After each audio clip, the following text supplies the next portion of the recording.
right. Good morning, good afternoon, good evening. Welcome to the latest episode of The Prism. End of Growth is proud to present this show every Monday at 11 a.m. Eastern Time. And if you haven't seen our prior episodes, please go back to your favorite social media platform and quick review. We've had some great conversations so far around leading through a crisis. We started with attributes of great leaders, and then we had a deep conversation about trust and credibility of leadership during a crisis. And then today we're going to do a little bit of another pivot. So last week we talked about pivoting in a crisis and looking at how you can alter your market dynamics. So today's show is just a great extension of that. We're going to talk a little bit about market dynamics. So many of you may be familiar with Porter's five forces, which include, number one, the competitive dynamics of the industry. It includes supplier power, it includes customer power, and then threat of substitution, which is very important with today's topic, as well as threat of new entrants into those competitive markets. So, we've all lived with this over time as we build a strategy. And when you look at leading through a crisis like this, you may have to pivot that strategy. Your supplier power may change. That great case of supplier power changing is with the meatpacking industry and during the crisis, where all of a sudden there's a glut of livestock. So suppliers providing meatpacking companies with livestock no longer have any power. They have excess product, so to speak. You have customer power situations where a product gets commoditized and you have to keep getting into a price war to maintain market share, which isn't always the best strategy. And then you always have the threat of your customers substituting to a different product for a variety of reasons. So as you're in this crisis and you're looking at those pivots, you're trying to say, how does my strategy need to pivot around those market dynamics in the context of this crisis? Having some conversations with David on Friday. He's been a pricing expert for years and started out his career as on a nuclear submarine. So that was a great start. And then got through Harvard Business School and Cal Berkeley and became a renowned pricing expert and working through the IT technology sector as well as through the medical device sector. So he's got a ton of experience in pricing and pulling that lever in the context of what impact it could have, particularly in Porter's five forces and market dynamics, market share versus P&L impact. So David's written a bunch of great articles that he has posted on LinkedIn. So please get on LinkedIn and look David up and read those articles, a lot of detail there. But I'm going to let David take over the conversation now and share some of his theories around pricing, particularly in time of crisis, and some of the things we can do in that space as we evolve our businesses as we keep moving through COVID crisis. So David, on the show. Yeah, hey, thank you, Mike, very much. And hey, it's my pleasure to be in here to share with you some of the principles and concepts and my experience around pricing. And during crises like the one that we're in, I really think pricing is one of your most powerful lever that's available to management. And the things, and for those of you who may not be overly familiar with what pricing can do for you, I actually ran some math back when I was working for a high-tech company. It's somewhat thin margin. And when we were playing around some math, we said, wow, you know what? If we make a 1% improvement in price, just 1%, what does that actually do to my bottom line profit? And when we play around math, it actually flows down for us as a company. It was around a 10% improvement in net profit. And that was just absolutely fantastic, right? So in a crisis like this, you say, wow, as demand slows down, you're trying to figure out, how do I actually sustain my revenue or mitigate from dropping so much? Honestly, pricing is a big strategic lever for you. And if you do it right, you could actually come out of this thing stronger than when you were coming into this COVID-19 crisis. And one of the things I want to ask, you're probably wondering, hey, is pricing for me? Do I even have an issue? And where do I even begin to look at? And I would ask you to, perhaps think of two simple questions, right? Number one, just ask yourself, how much pricing discretion does my Salesforce have, right? And a good story I like to tell sometimes is at GE, GE of old, when Jeff Immelt was running it, they play around with some math and some astronomical numbers. And in their appliance division, they came up a number of that the Salesforce actually have the discretionary discounting of up to $5 billion of their business. And then he played around with some other numbers. He said, hey, wow, that's a pretty incredible number. Let me go see what it actually means for all of GE. And when he dug into it, the Salesforce had the discretion to discount $50 billion of GE's business. And he dug around some more, and then he discovers that, oh my gosh, you know what? When we're about to pay somebody, we're about to buy something, we have all these scrupulous and detailed processes, but when we charge pricing, we're like way too sloppy. So that's really the first question to ask yourself is, how much discretion does your Salesforce have? And then your second question you might want to ask yourself is, well, are you happy with your execution? Right? And it's quite easy. You could go and have your finance team, download a XY scatter of price versus revenue or price versus units, and just look at the results of that customer scatter, and ask yourself, hey, are you okay with it? And it probably in 8-9 times out of 10, you're gonna see this massive scatter, and that should tell you a couple of things. Either you don't have a strategy, or your company's unable to execute to the strategy, and that scatter really represents millions of dollars of opportunities.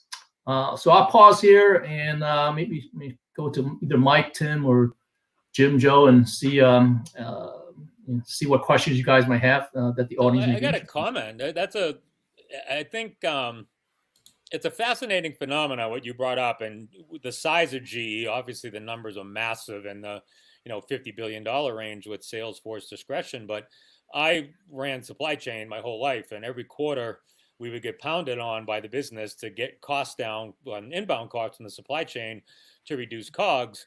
And we would never really see, some quarters we'd have 12% price reductions, and you were in the hard drive business, and we would see a lot of those price reductions across hard drives. It was our biggest commodity and our largest amount of spend, but it would just disappear off the P&L, and it would disappear because we would take those COGS reductions and we would reset the sales floors lower, and the sales guys would always work to the floor because they wanted to make that sale. So you'd be giving away all your material cost reductions every single quarter through Salesforce behavior. So what you're saying is it's a very natural thing for a salesperson to do. If they can lower the price to make the sale, they get the credit, they're happy. They're not thinking backwards into what that impact is on the P&L. They're just selling within the framework they're given. So a corporate strategy, as you just said, it absolutely drives human behavior, and it can drive it in the wrong direction in terms of the benefit to the P&L. Yeah, Mike, what you just said, I reflect back in my days when I used to work in the hard disk drive industry, and this is a pretty incredible story. When I walked into this company, we were at 5% gross margin overall for $1 billion global business, 5%. And Europe was around for the first month or two that I was there, Europe was at -27. US was around +15. US was actually doing pretty good. US was around +15. Asia Pac was around +5. And the company's been doing cost reduction, Mike, to very much like what you just said, but is unable to actually go beyond that 5% gross margin overall because sales guys were driving the prices lower and lower and lower. So an idea that I had when I walked into that firm was, I said, hey, look, can I stabilize price? And if I stabilize price and I let the company's natural progression of cost reduction happen, then I'm going to be able to dramatically improve our profitability. So long story short, there's a number of things that we've done, and I could be more than happy to walk you through it. But we took some pretty drastic actions, and we took the business from 5% gross margin, and within 4 quarters, we were around 17% gross margin. And 2 quarters after that, we hit 25% gross margin. So you think about, let's do the math. $1 billion business worldwide, we were at 5 points. We went to as high as 25. So that's a 20-point delta on a $1 billion business. So that's $200 million that flows straight to the bottom line. And that was we were able to do it in a matter of 6 quarters. Right. That's awesome. And so talk a little bit about what you did do and how did you change the Salesforce behavior? Yeah, a good question, Mike. So here was the culture of the company at the time. And we were number two. Western Digital was number one. Well, I think I just highlighted who we are since I threw that out there. So, and everybody wants to be number one. So we're clearly going after Western. We're clearly going after Western Digital, and the culture was really around share and more share and share. So one of the first things that I did was I actually went to my manager and said, "Hey, what are we actually playing for? Is it profit, share, or revenue? Because if it's all about share, this is what led to where we're at." And we actually made the decision to land on where profit dollars is our priority. So that's the first thing that we did. The second thing that we did was, one of the things I noticed is the behavior of Salesforce. They would typically come in and say, "Hey, I hear Best Buy is going to drop price," or "I hear Fry's is going to drop price," and because of Western Digital is making a price move, so let's get ahead of them and move our price before them and gobble up a few units while we're at it. And I always thought maybe the sales guys were telling some tall tales and want to juice up their books and doing something like that. So one of the things I asked that we start changing is, let's give Western Digital every opportunity to price peacefully. And so we're going to move to a fast follower strategy, meaning if Western Digital decided to move, we have to move, because the way the numbers work, if we don't move, if we don't follow, we're going to lose our shirt. But until Western Digital moved, we could just stay calm with pricing and just became a fast follower. That was the second thing that we did. And the third thing that we did was, it was a very supply chain driven organization, meaning the supply chain people would build, and I would argue overbuild sometimes. And then what are they motivated by when they overbuilt? They want to keep their inventory low. How do you keep inventory low? You do price promotions. And the more price promotions that you do, how does the market view you? The market view you as you moving on price. So that even adds more pressure to price.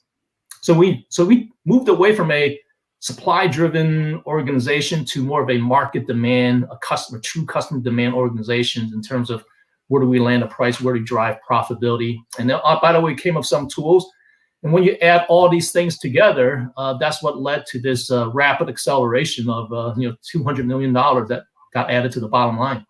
So that's an awesome story, and there's a one part of it I'm really curious about. And obviously, companies aren't allowed to collude; it's illegal. But at the same time, there are fast followers or pricing discounts. If you have a duopoly, usually if one company raises prices, the other one will follow suit. One company drops, the other one follows suit. So if you have a highly fragmented industry, it's a lot harder to do something like that. But once you get down to a duopoly, it's fairly straightforward. The airline industry has been doing it for years, where one airline announces a price cut, they all fast follow. One airline announces an increase, they all fast follow. So in the case that you're talking about, it's really easy for a sales guy to want to protect his wallet share, to go back to management and say, "Hey, I heard rumors that WD's dropping price, so give me a promo so I can sell 1 million hard drives to Best Buy." And that sales guy gets his commission and he's happy, but once again, he doesn't really understand or doesn't even always care about the impact to the P&L. So the example you just gave, where you requested that your management stand down and wait to see if Best Buy acted in a peaceful manner from a pricing standpoint, did they? Did they keep stable pricing, and you guys were able to keep your price stable? They did. And how we're able to check is this, right? And to add to the story, Mike, a lot of time I think sales guys tell tall stories, right? And just to juice up. He's not talking about you, Tim. I was going to say. Right. So one of the requirements that we had was, we say, I want to hear that story 3 times. So if Best Buy is saying it, but I don't hear from Fry's, I'm not going to do it, or vice versa. Am I hearing it from Amazon, right? And then the other thing that we check is we actually acquire a technology where I can do a very rapid, with a matter of just pushing a few buttons, a very rapid scrub of all the prices out there on the web. So we're able to see if Western Digital truly moved. So we have a number of ways to kind of do checks and balances to see if they actually truly moved on price. If they do, we have to move pretty quickly. But one of the things that we did was, if we are hearing some whispers, we'll gear ourselves up, but we don't pull the trigger until those checks have been completed, and that have worked very well.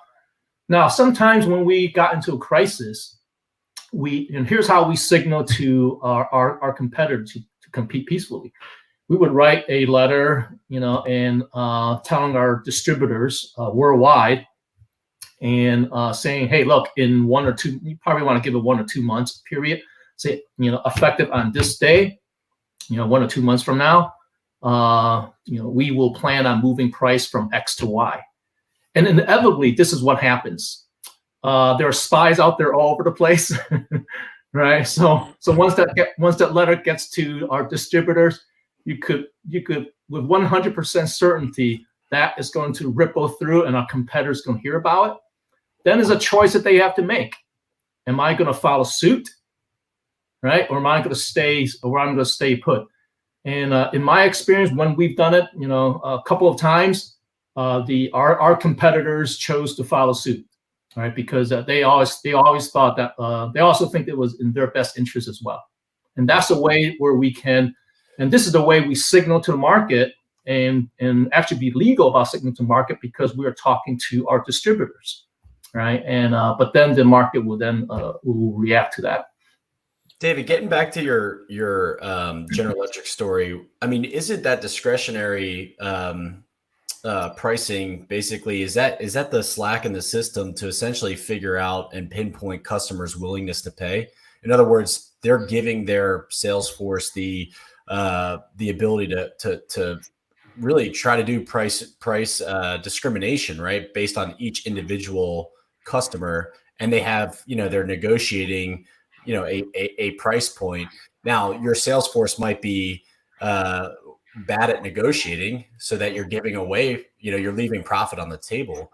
But I mean, isn't there a point where, putting fixed pricing in and putting barriers and thresholds in there where a salesperson isn't able to negotiate below or above, whatever, isn't that leaving profit on the table as well in some cases, because there might be a customer out there that could be profitable, but their willingness to pay is below that whatever threshold you set. Does that make sense? Yeah, it makes a lot of sense, Tim, and that's a big topic. Let me see if I can address it in a few different directions. A lot of time, one of the things that I've learned through the years of pricing is more times than not, companies will actually have set a price that is below what the customer's true willingness to pay is. And this is one of my favorite example. Working in the med device industry, we actually looked at a product that was 14 years old. Mm-hmm. By the way, we were the only game in town with this one particular product. 14 years old, we were charging $1,000. We're charging $1,000 ASP. And I went in there, looked at it, and I said, "Wow, I think this thing's like underpriced." How do I know it's underpriced? Because the next best alternative would have been was another product that we sold for $10,000, right? So I said, "Wow, you know what? I think we have a significant opportunity here, and to raise the price, right?" And now this is not gouging. This is like you're pricing it well below what the true market willingness to pay is. So in a COVID-19 example, one of the areas where you could actually raise prices without actually potentially risking other elements of your business is look at to what Tim is saying. Look at the customer's willingness to pay. In this case, we think willingness to pay is a lot higher than $1,000. So here's what we did. We raised list price to $4,000. And speaking of sales discounting, we eliminated any and all discounting for that product going forward. Yeah. So the only price that we're going to do is $4,000. There's no more discounted, because this is such a truly unique product. And we've gotten now about a year under our belt. And so here are the results. This is a $5 million a year product line. ASP went up by over 20%. Revenue went up by over 20%. And we've converted about 30% of our customers. And you know how many people complained? That at least that I had a visibility into? 0. Wow. Right. And that product line is on track to hitting around $30 million a year over the next few years. So we turn a product line that's $5 million a year, not a lot of attention, and we're turning that into a $30 million per year product line. Awesome. Just looking at what Tim just said, willingness to pay, and where do you set the sales threshold? And this is probably more the exception than the norm, Tim. Because we decided this product was so unique, we weren't going to allow any discounting whatsoever. But to your other questions, the second part, I think the answer to your question is, well, generally speaking, where do you want to empower the sales force? Mm-hmm. And the way I like to think about it is you have to do some math, and there's some data science you have to do, and say, generally speaking, where you want to empower sales force is at a price level where they can close deals all day long that optimizes the profit dollars that you bring into the company. Below that, then you probably want to have a conversation. So that's generally my rule of thumb that I apply. I always think about like different businesses that I'm not aware of, because I've spent time in the medical device industry, and it always seems like if the more competition that floods a hospital, it becomes you're selling a commodity almost, it feels like. But these are they're not commodities. This technology is unbelievable in a lot of cases. But it's always interesting to think of like, okay, what is that hospital's willingness to pay, and what's my account over here's willingness to pay, because they're different, right? And we don't have visibility into the demand curve, at all. So my question to you is, how do you can do surveys, and you can get data out in the world, but it's an aggregate at best, and it's probably plus or minus a few degrees either way. You don't know. How do you keep that salesperson, or that front line, the person that's talking to the clients on a regular basis and selling? How do you coach them into leaving or pulling as much profit off the table in every single engagement? I guess because if you're telling the salesperson, hey, you can't go below this amount, period. But you do have actual, based on the numbers, you do have margin still, right? Because in perfect competition, as long as your revenue dollars exceed even by the smallest margin, the cost it takes to get that thing to market, you're still producing the next one, right? So like, how do you? And obviously, you don't want to draw the line there for your sales force, because they'll just do that all day long. But where do you? I guess my question really revolves around that strategy of how do you train and set those barriers in place for that sales force based on imperfect data or imperfect knowledge of the demand curve? Yeah, great question, Tim. And it's a really, really big topic, and I'm going to try to answer it as succinctly as possible, because we could go for a long time on that topic alone. So I'm going to start with this strategy side. There's an old saying, without strategy, execution is aimless. Yeah. So one of the things that I've discovered through the years of pricing is the vast majority of companies out there actually don't have a price strategy. That's right. Yeah. And for the listeners out there, I'm going to ask you this very simple question. Can you describe for me what your price strategy is for either your product or your portfolio? If right now you're searching for words, you don't have a strategy, right? And so here's one of the things that so here's how to get your strategy going. And so we talked about one or a little bit earlier. Hey, what are you playing for? Revenue share, profit, we land on a profit. The second thing that we do to start creating a strategy is really around, there are two segments. One is start identifying what good, better, best looks like within your product portfolio. I remember when I first walked into this, in the med device industry, even the marketing guys were saying, hey, a screw's a screw, and a plate's a plate. There's no difference. The customer won't pay any difference. Like, wow. And this is a marketing team talk. This is not even a sales team talking. This is the marketing team talking, right? Yeah.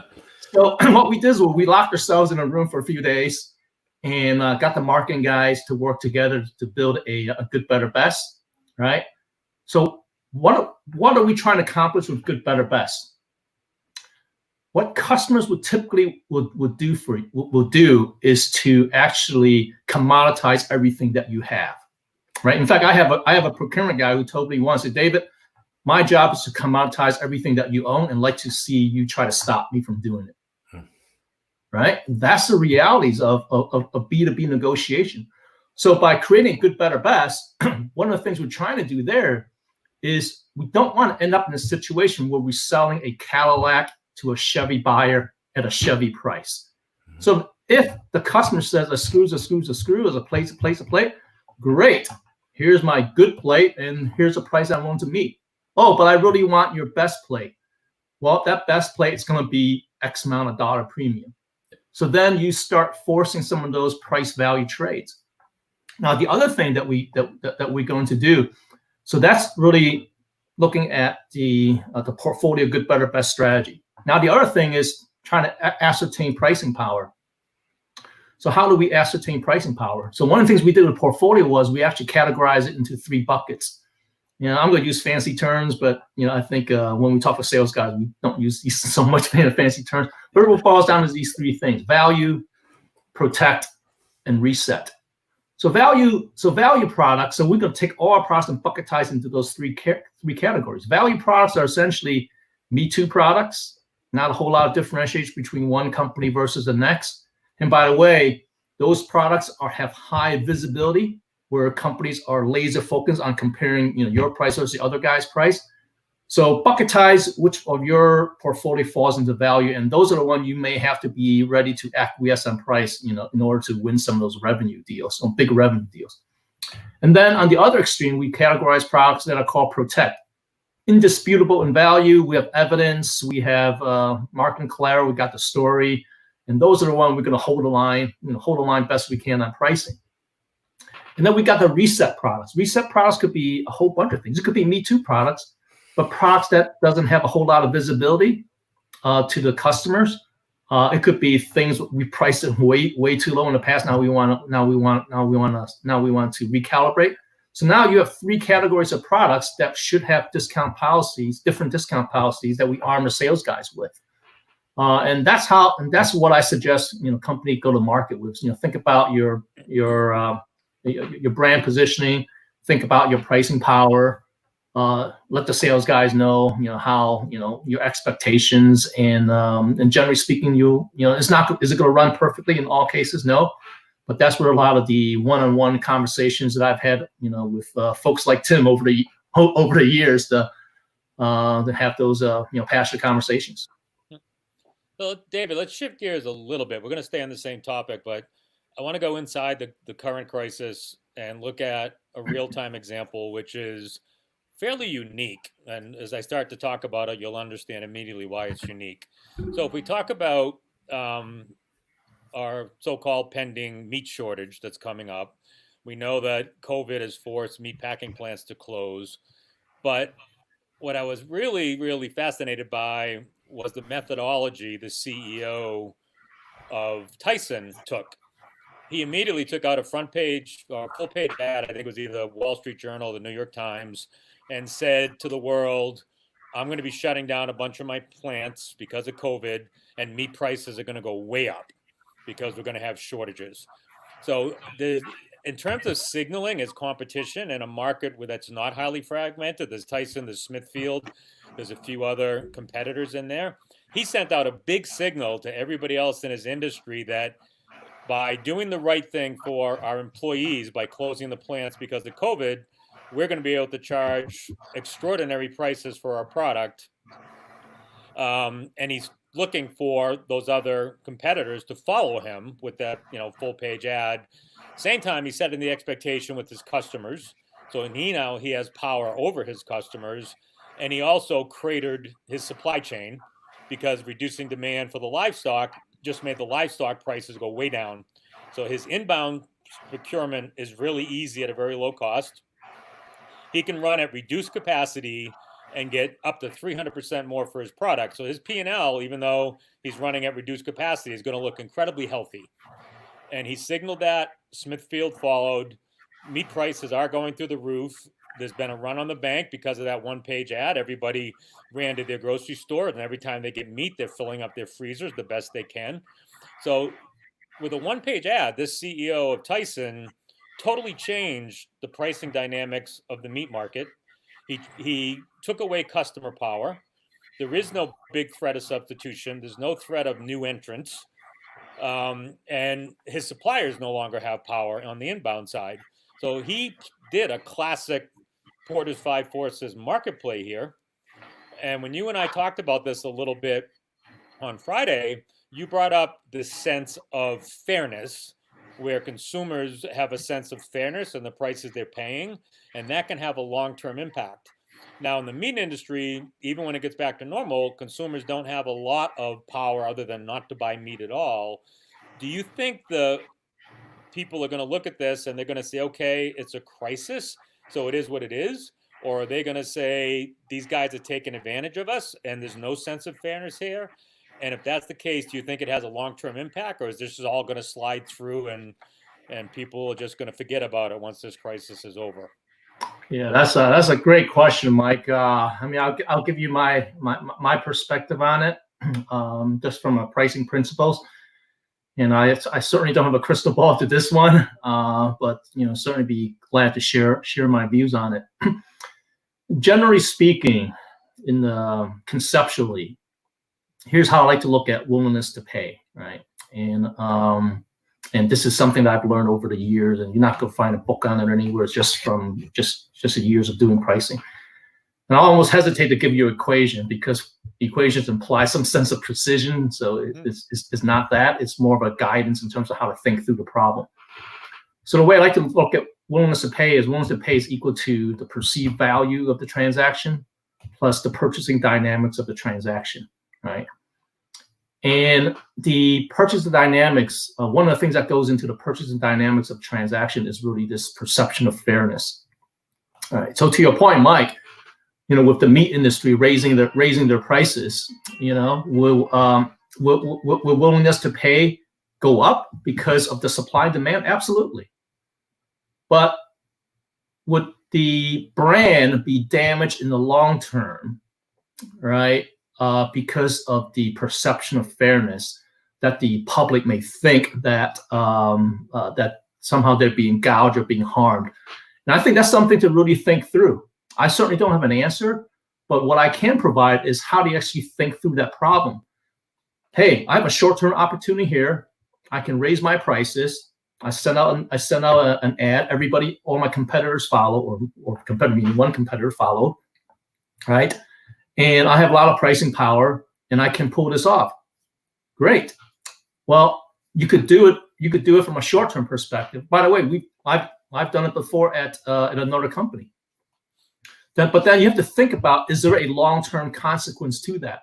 And the long-term consequence could be legal, right? The long-term consequence could also be your goodwill of your brand.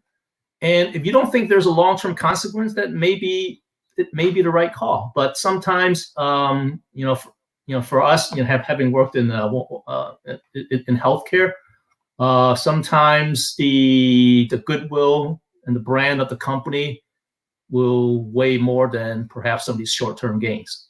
So that is something I think the company really needs to think about. And so it's really, I think what's very fascinating about this situation, this is why I brought it up. If you asked most people who go into a grocery store and they buy a package of chicken or a package of beef or pork, am I buying Tyson, or am I buying Smithfield, or am I buying another meat packer? They probably don't know. They're agnostic. So when you talk about sense of fairness and damage to the brand, I think the meatpacking industry has done almost a perfect play here, because they have an invisible shield between them and the consumer in terms of brand recognition and their brand getting punished. And I think the risk is to the supermarket, if the supermarket gets associated with those price increases. I think it'll go across all the markets, so even that may not be too bad of a deal. But then it's a threat of substitutes. Do people want to stop eating meat, or do they want to reduce the amount of meat they eat and move to something else? So in my eyes, I think from a strategy standpoint, and acknowledging that COVID's part of this and people are getting sick, there's a risk of dying. I get all of that. But I think from a business strategy, the CEOs of these meatpacking companies have done a pretty stellar job of being able to raise prices, reduce their own costs, and maintain a P&L during a crisis. So this is a classic pivot where they pivot and their P&L is going to be fairly strong as they ride through this crisis. And when this is over, they can just get back to normal again, and people are not going to know the difference. So this is a classic move where they've done a pivot. I think they've done a great pivot. I don't think their business is going to be damaged long-term by the crisis. I think they found a way to protect it. And they found a way to protect some of their employees. So I would, say job well done to the way these guys are doing this.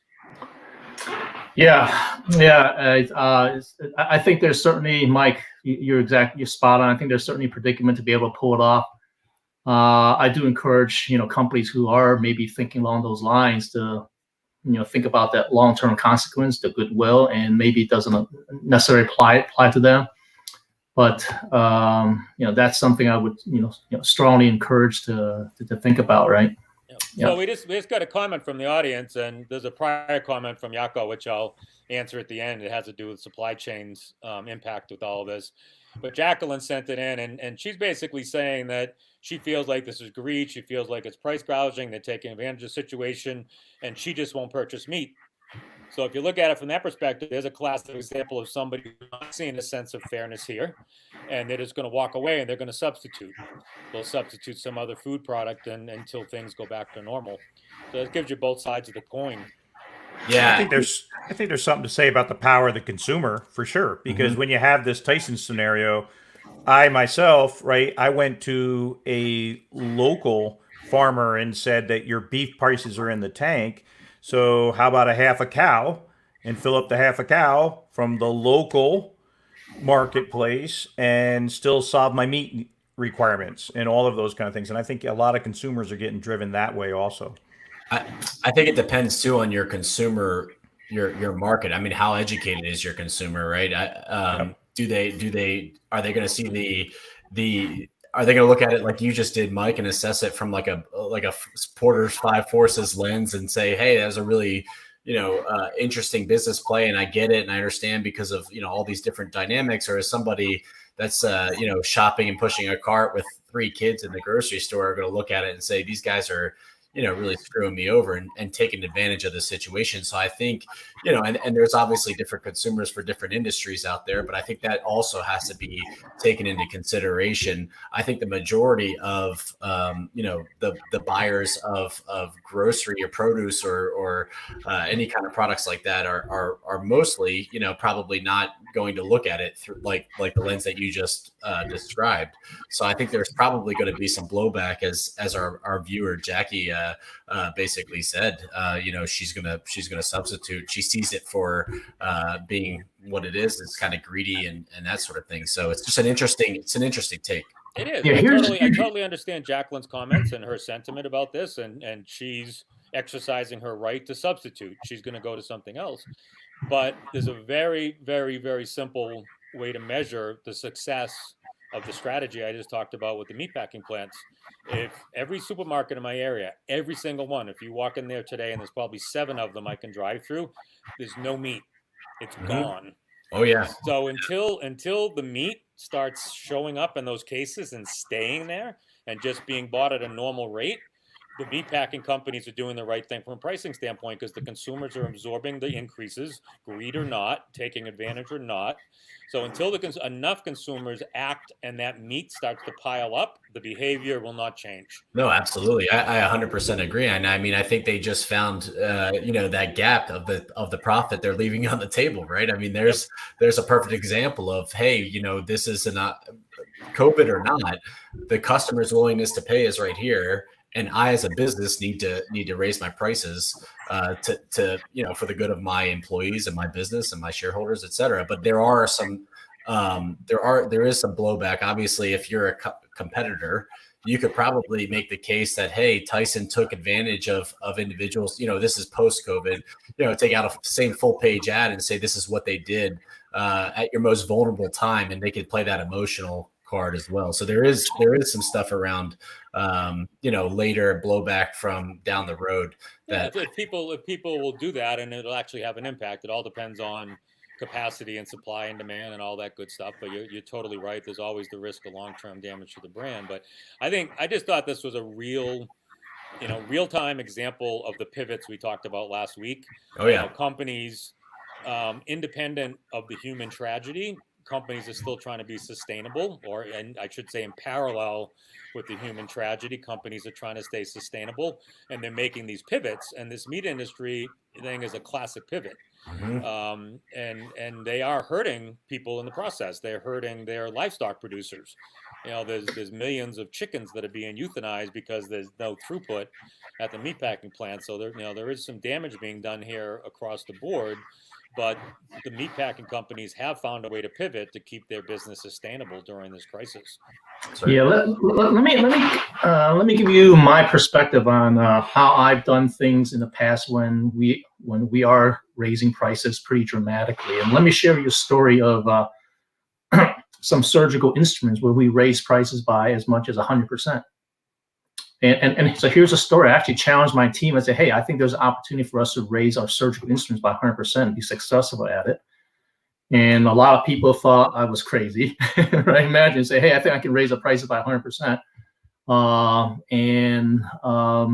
Sales guys are in panic. But long story short, we did it. And we realized, I think somewhere between $8 to $10 million over a 1-year period. And how were we successful at it? So this gets into remember the willingness to pay equation I talked about is equal to the perceived value of the transaction plus the purchasing dynamics. The reason why we were successful is the same reason why, I don't know if you guys remember the guy, I forget how to pronounce the guy's name, Martin Shkreli, I think they call him Farmer Bro or something like that, right? And the reason why we were successful is the same reasons why he failed when he was trying to raise prices for some of his products, right? So here, the way I approached it was, I said, okay, for our surgical instruments versus our implants, the buying process is completely different, right? So with our implant business, our customers would compare ours versus our competitors. They hire consultants and they would compare it. They have a playbook on how everything should be aligned. With surgical instruments, the buying process is very different, right? So someone like Tim might say, hey, we just found we lost a few instruments and we got a case coming up next week and we got to replace this thing. And the procurement guy would say, yeah, okay. Or it's probably not even the procurement guy. It's probably the department head at the sterilization department who's going to make the call. He's only buying 1 or 2 units and you buy at list price and it's not a big deal. So that whole buying process is very different. So number one, that was a key driver and say, hey, I think there's an opportunity there. The other thing we looked at was, and these are what I call a magic bolus of price sensitivity. So we said the total expenditure is something what we call a total expenditure effect. So if a company, a major hospital institution may spend $30 million on us, how much do they spend on surgical instruments? Not very much. I say, maybe somewhere around, $100,000 to $200,000 a year. So it's like a rounding error, compared to the whole thing. So we say, hey, look, the total expenditure for surgery is pretty small. So we think that, generally speaking, the customer will be generally less price sensitive. So we check that box. So different buying process, total expenditure is very small. The other thing that we looked at was the difficult comparison effect. Difficult comparison meaning nobody on the hospital even compare what our hammer might look like versus the other guy's hammer, or our screwdriver looks like versus the other guy's screwdriver. They can tell you what's one versus the other and what's a good price, and nobody compare. So it's very difficult to compare, as opposed to the implants. It's compared left and right and everybody knows exactly what it is. So difficult comparisons suggest that customers should be not very price sensitive. Mm-hmm. And the other thing we looked at was what we call perceived fairness. Meaning, if you go to a grocery store and I ask you, hey, Tim, what do you think's a a 24 pack of Coke go for, you probably have an idea what's a good price, Mm-hmm. right? With surgical instruments, it could range from $100 to $6,000. So if I take a $200 surgical instruments and let's say I'd even double it and it goes to $400 in terms of the perceived fairness, would that fall into that perceived fairness bucket? I would say absolutely, because the general range of surgical instruments somewhere between $100 to as high as 6,000, maybe the center of gravity is around 100 to say $2,000. So when we go through that list, is a different buying process. Total expenditure for the customer is relatively small. The perceived fairness, the action we take must be perceived to be fair, and then because it's difficult for customers to compare whether this is good or not, made us successful. And all the reasons that I just talked about, if you look at that Martin Shkreli, he violated every single one of those rules, and that's why he was not successful in doing what he was doing, and that's the reason why we were successful. So that's something to think about if you are planning on making a dramatic move on pricing. Is look at all those things that we just talked about. Yep, it makes a lot of sense. And Jacqueline made another comment asking, would that be dependent on the items or purchase or the industry, et cetera? And absolutely, every industry has different competitive dynamics, and you got to do different check boxes depending on those industries. And I want to pull the thread on the fairness theme again, David, because it impacts a lot of consumers. And it even impacts customers of, clients of End of Growth and a lot of different service industries. So we'd also talked on Friday a little bit about if a company wants to generate goodwill during a crisis and they can afford to reduce prices and take a P&L hit for a finite period of time, is that a good idea? If they reduce prices during the crisis, will they be able to get those prices back to normal? Will their client base and the consumers in general allow prices to go back to normal, or has new expectation been set on what that pricing of that product is? Yeah, that's a tough one, right? I'll give you my opinion. Don't have a crystal ball on that one, and maybe I'll walk you through a CVS example. All right, so CVS, I think it's CVS. I could be mistaken. CVS, I think, not too long ago, have made the decision not to sell cigarettes anymore. Right? Yeah. Yep. And were they going to take a financial hit? Absolutely. But the decision on not to sell cigarettes anymore has a public play at it, where again they're building goodwill, right? And that's why I said a little bit earlier, you have to weigh the near-term impact. Hey, I'm going to make all this money because I can, from supply and demand perspective, or versus the long term. What do you want to build? And if the goodwill is important to you, sometimes you may even want to take a hit. Imagine if you're a company who says, "Hey, look, my competitor has cranked up the price. I decided not to," and could that generate just tons of goodwill for you going forward? I think it can. So those are things I think companies need to really think about.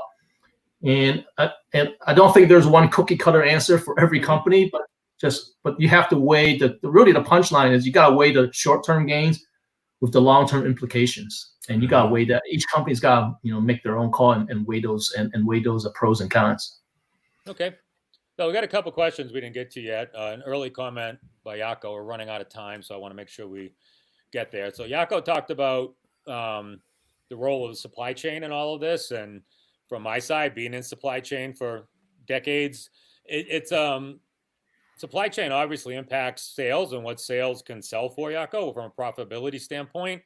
And your initial starting point with any competitive product is you want to make sure the cost of your bag of parts, so to speak, is at least equal to your competitors. So that's a starting point where you're on level ground from a cost of goods sold standpoint.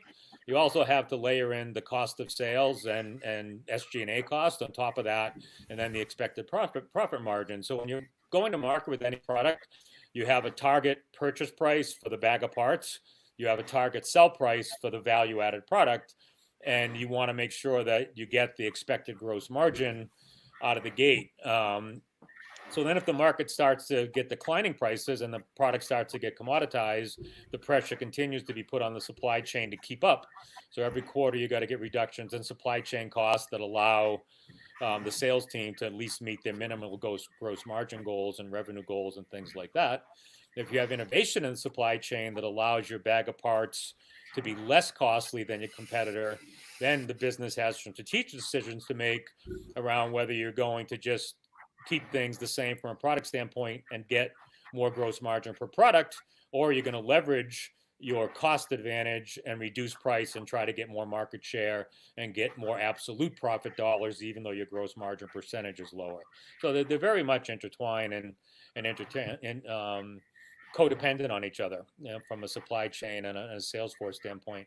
Then Yako's second question was, how will the big pharma industry be kept at bay in terms of pricing if there's a COVID-19 vaccine comes up? That's already been a subject of big debate. The Oxford has come up with a prototype vaccine. They're actually going to stage 2 and stage 3 human trials, which is pretty advanced in the next month or two. They've partnered with big pharma around the world in terms of creating manufacturing capacity. They've got partners. If the vaccine works, they've got partners everywhere but the US, because in the US, big pharma wants exclusive rights. So I don't know where the government's going to step in. I don't know what the government can do to neutralize that. I can guarantee you, if a vaccine gets produced, the federal government is going to find some way to make the amount of doses we need. And I don't allow big pharma in the US to hold up the exclusive flag and say, I'm not producing this unless I get exclusive rights and I can make exorbitant profits. I think this is one case where some type of government statute is going to be put in play, whether it's the War Production Act or something else, that'll prevent U.S. big pharma from totally monetizing this and trying to take advantage of it in that way. Even in the meatpacking, the Trump stepped in and did the War Production Act, but it didn't affect the pricing yet. We've got to see how everything shakes out with capacity and the plants coming back online. It's a good question. Hey, the other thing I want to add to about raising prices is this, right? And I do want to caution the audience who may have a cost plus pricing approach. Cost plus pricing meaning, hey, my product's $100. I need to make 50 points of margin, so I charge $200. And in a COVID-19 environment, because demand has slowed down, right? Your product cost being $100 now goes up to, I'm making something up, goes up to 120, because the way how finance peanut butter their cost, so it goes from 100 to 120. And your standard modus operandi say, hey, I'm just going to make 50 points, and then your 120 becomes a $240 price. Now, if your competitor is smarter than you in terms of how to look at financials and cost and keeps their prices, let's just for argument's sake, say at 200, what actually happens? Now, if you're at 240 by doing cost plus pricing approach, you go to your customer. Customer says, nah, I don't think so. I'm going to go to your competitor. Well, then what actually happens to your cost? Well, now your volume just dropped down a little bit more, and your cost just went up by a little bit more. And they say, okay, well, I'm going to do a cost plus. I got to make 50 points. So now your 240 price becomes 260. Mm-hmm. And then now you're going to lose a little bit more volume. And thus it becomes this cost plus death spiral. So that's another thing to be aware of as you start to think about how you make price adjustments. And these aren't easy answers. Really, the moral story is you have to think through all these considerations in a punchline, because making any pricing change, whether it's in a crisis or under normal environment, is a big deal. And just make sure you got the folks to think through it properly. All right, that's a great place to end the conversation. A lot of material, a lot to absorb, and thank you to our viewing audience. Jacko, thank you. Jacqueline, thank you. Some great comments and questions. David, thank you so much for being here. It was very entertaining, very interesting, and it was a pleasure to have you join us on the Prism. And you were just a great guest to have on the show. So thank you very much for that. To our viewing audience, just a reminder, the Prism is on every Monday at 11 a.m. Eastern Standard Time, and End of Growth also hosts additional shows throughout the week, Tuesday, Wednesday, Thursday, Friday, also at 11 a.m. Eastern Standard Time. Variety of topics from diversity and innovative leadership and many, many other topics on the table throughout the week. So get into your favorite social media platform, go back and catch up on our past episodes, and please watch the rest of our episodes throughout the week by the rest of our team. It's been a pleasure having everybody. Thank you to my team online here, and great show today. All Thank you, right. David. Thank you.